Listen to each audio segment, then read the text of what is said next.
when the convention was held in 1788, Matt Caparas was the president. I get a chance to see him. Well, later on I told Jim, I went to see a Professor Rodenstock. Well, he's a Rotarian here. Because of Rotary, I was able to sit down with him and talk. He wouldn't stop talking to me, Tim. So this is like, these are things that happen in the world of Rotary. But going back to friendly fire that Cliff Dockerman mentions, from the very beginning, when they had that idea of putting those restrooms in Chicago, I'm sure there's somebody who was willing, no, we can't get involved with that. We're just a group of friends, that's it. We're doing business among ourselves. Friendly fire. What I'm getting at is, they had friendly fire when Arch Clump thought about the Rotary Foundation. What do you mean, thinking about a foundation? The four-way tip, somebody crazy? There's always been friendly fire. I don't care what it is. And John, you know what friendly fire is when we talked about the best things happen to Rotary are Rotarian action groups. Rotarian action groups that have grown, but you have friendly fire from well-meaning Rotarians. And I take the message to the world of Rotary. We've always had friendly fire from well-meaning Rotarians. But you have to keep insisting. You keep insisting the importance of continuing to change with the times. There's so many things I could mention to you about this morning. I like the history of Rotary. I've seen the websites, because I say the websites and all the different sites, because I like knowing what's happening here in the world of Rotary. I find out, but it's one thing more that I like. I find out about people, because everybody has a story. Each of you has a story, but the people that have helped Rotary to be where they are today, we've inherited something, Joe. We've inherited from Rotarians that have done outstanding work. And we keep on inheriting, and we get the baton, and we receive it. I wonder sometimes what the Rotarians of yesteryear would think. What have you done with my Rotary? What have you done? I think they'd be proud of what we've done. But it's also, there's a saying in Spanish, Jim, I translate it.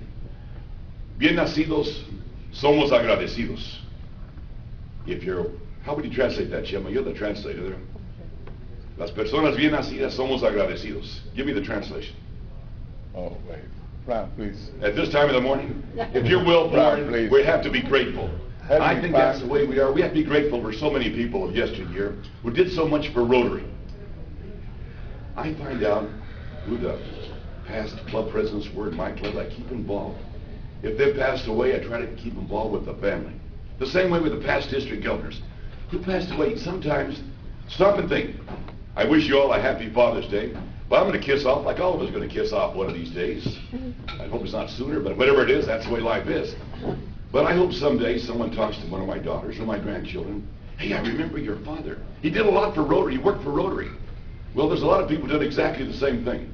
And I look them up and I talk about them, and I invite them to belong to Rotary, because many times they haven't been invited. Stop and think about a grandchild. My grandfather gave so much to Rotary, or my grandmother. The same way, and they completely forgot about it.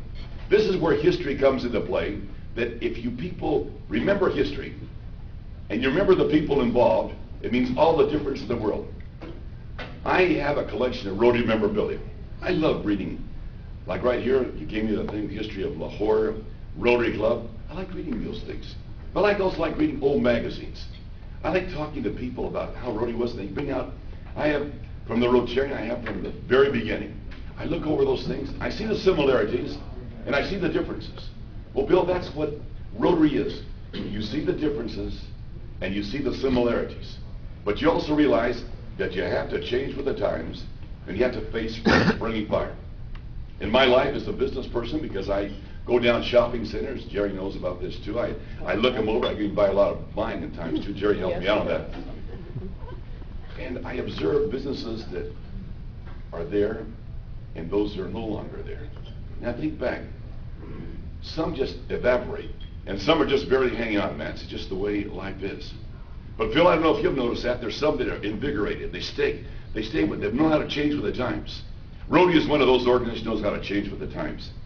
So family of Rotary, I remember getting my Rotary memorabilia from the first president of Rotary, Tom Sutton. He was married to a gal from Mexico and in Tampico. And I thought to get, do you have any old papers of theirs? Well, I bought the grandson of the Rotary Club, of my Rotary Club, of the Anahuac Rotary Club, one of the 50 Rotary Clubs in the area of Mexico City. They finally told me about his Secretary of State, and I went to this old warehouse. Books were thrown all over the place. Rats had been eaten. I got them, and I was able to, for some people it meant absolutely nothing. To me it meant a lot. It was part of the history of Rotary in Mexico. Well, these are things that I've been able to accumulate, and I've got my memorabilia collection. Some of you probably realize past incidents exhibited that, but it means a lot. You find out about old club bulletins. There's so many things, so I share a lot with you because you learn from history, but you also learn that Rotary's changed with the time. I can mention, Jack said, well, tell him just about anything what you're doing, Fred. Just give it off the cuff. I'm giving you a few of the facts that I believe in the history of Rotary. I believe in the history of the local Rotary clubs, the districts, and in the countries. I remember once, the other day, a person came and told me, Frank, from the St. Petersburg Rotary Club. He said, you're a legend, and I'm a legend. What do you mean I'm a legend? Oh, yeah. They said you helped start Rotary. I said, what do you mean I helped start Rotary? And I had to stop and think back. I said, son of a gun. Well, I did happen to go there in 1989. It was a period called Glasnost and Perestroika.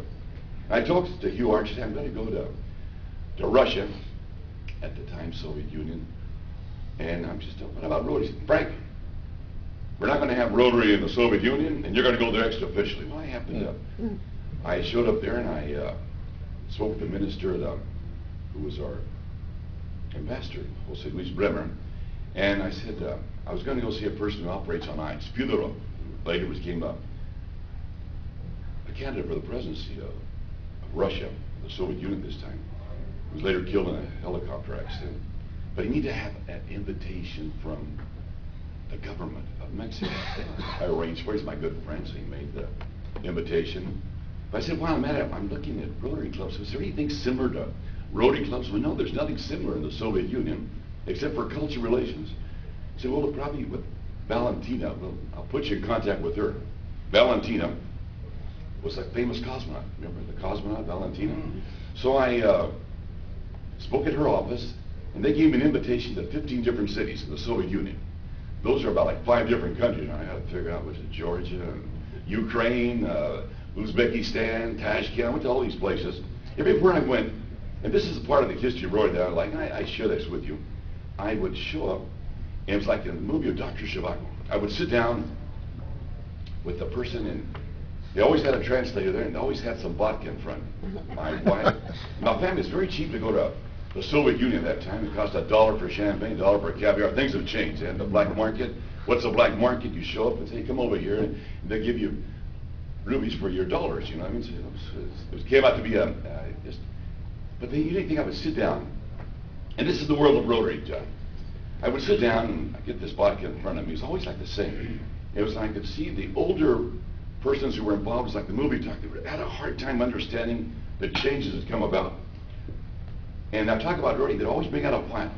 And they always had letters from Rotary clubs, and Rotarians would visit them. All right, this had happened. I said, gee, we've had Rotarians here before. Everywhere I went, Rotarians had been there before. Well, this is a story because this happened in other parts of the world.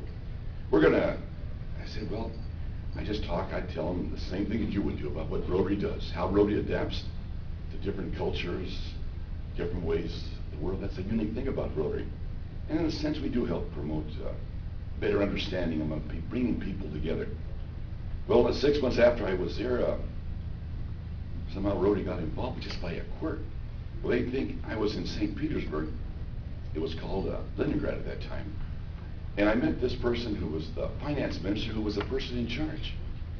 And we'll start it right now. He was a younger person, like you were. Yeah, but right now. I said, no, well, you can't do it right now. You have to get approval, but there's a lot of things happening. Well, how does Rotary work? We're going on a peace mission. I talk about peace. So we're going to go on this peace mission on a ship. And they went to Helsinki, and tell me with the historic countries, I arranged to have Rotarians visit with them in every port. They went to Helsinki, Rotarians visited. They went to Oslo, Rotarians visited with them. Boy, they were in seventh heaven. They went the same way to Stockholm. They went to Copenhagen. Well, this guy became a very strong proponent, but he was from St. Petersburg. He couldn't start the Rotary Club of Moscow. So Moscow was first because that was very important to the board of directors. But somehow the word got around that I'd been there. I was like everybody else. Just my name sticks out like a sore thumb. But you know, I stop and think about the history of Rotary. And those of you interested in Rotary, Spain is a country that didn't have Rotary. And I remember I would go, and my business was the optical business. I'd go to northern France. I'd go to a place where they make optical frames, which are coming back into style. The retro look, darker colors, you notice this right now? Not the invisible look, but that was in style back in the early 60s. And I showed up in Spain after having been in part of Italy, which is the Cadore area, my business. And I go to the Palace Hotel, and on Saturday, in Spain they used to work on Saturdays, Shema, you probably know this, Shema, never answered. And I told the concierge, I'm sorry, nobody's answering. Don't you know what today is?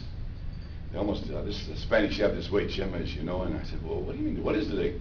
It's San Isidro Day. That's the Saint Isidro, what's that? Ah, well, the patron saint of Madrid. Well, good night. I didn't realize that, so, well, what do you do? Ball me out again, it's a bullfight. So I go to bullfights every 10 years. I said, well, shoot up.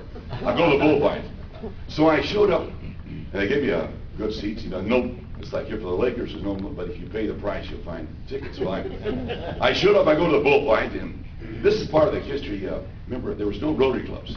I go in there, and all of a sudden, someone yells out to me, Frankie, what the heck is this? The president of Rotary, Ernesto Embasi de Mello, was there with the vice president, Bernardo Guzman, 1976. This was in the month of May 15th with the San Isidro Day. Yes. We're here on a secret mission. Franco had just finished dying, and they were talking to the 15 cabinet ministers. They had everyone sign, but you're going to be with us, Frank. Just by a quirk. I went to every darn reunion. They talked to me back. What do you think? I said, Jesus, we'll put down Mexico's Mina, one of the founders, too. Oh, you're with us, Frank. I said, just by a quirk. I wasn't even the district governor at that time, man. But I was with everywhere.